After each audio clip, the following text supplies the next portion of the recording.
Salut tout le monde, ici Phil Roy. Vous êtes présentement sur les ondes de mattv.ca. Amusez-vous! Avoir la chance d'être content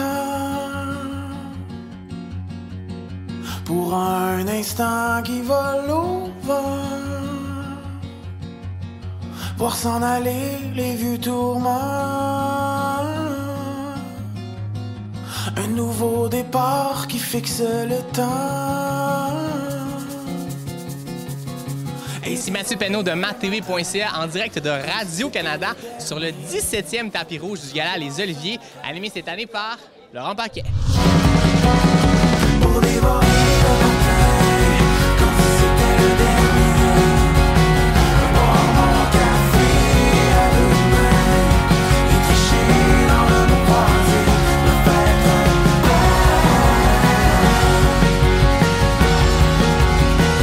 simplement pour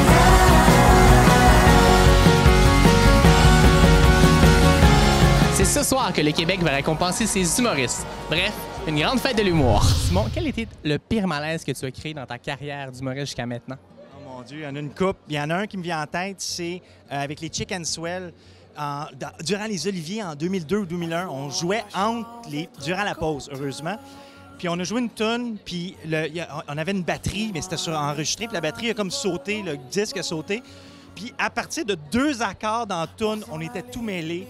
Puis on n'a jamais fini la toune. On était habillés en rocker. Daniel Grenier s'est enlevé comme sa perruque, puis sa affaires t'as découragé. On était sur scène devant tout le milieu de l'humour. On était sûr que notre carrière était finie. Il y en a un qui monte et il marche tout croche.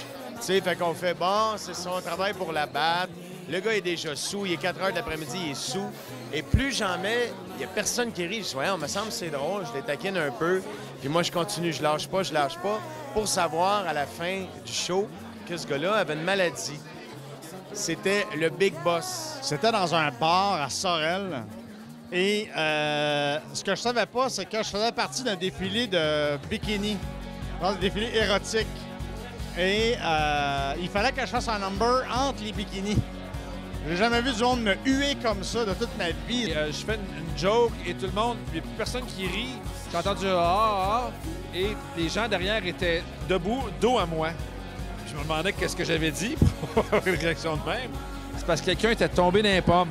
J'ai envoyé chier un gars qui faisait partie des Hells Angels, puis il m'attendait après le show. Je pensais avoir entendu quelqu'un dans la salle parler pendant que je parlais. J'ai dit, on va écouter, je pense qu'il y a un monsieur qui a beaucoup de choses à nous dire, mais ça venait pas de la salle, ça venait des techniciens en arrière. J'ai eu aucun malaise, moi, rien que du bonheur. Je me suis acheté des chars, j'ai été heureux. Tout est parfait dans ma carrière. Puis le monde un peu plus vieux tripait pas. Il y avait une table qui aimait ça. Puis à un moment donné, ils se sont mis à dire hey, OK, on n'a pas fait un bon choix en engageant le fil. Puis en plein milieu, j'ai fait hey, écoutez, vous aimez pas ça, j'aime pas ça. On arrête ça là. Ciao, bye! J'ai jamais fait les circuits des bars. J'en ai fait qu'une seule fois et c'était la première et la dernière fois. C'était désastreux, j'étais pas connu.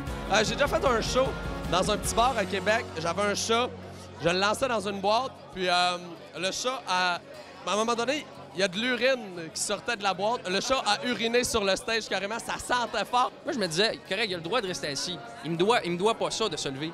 Mais je trouvais qu'il y avait de l'humour là-dedans, que la femme enceinte de 9 mois s'y lève, puis son chum reste assis de même. Donc là, j'arrive, puis je me mets un peu à taquiner le gars qui restait assis. Puis finalement, il me dit qu'il est en fauteuil roulant, puis il peut pas se lever. Malaise. Mon calvaire est fini, je n'y reviendrai pas. Mes démons sont gentils, je les emmène avec moi.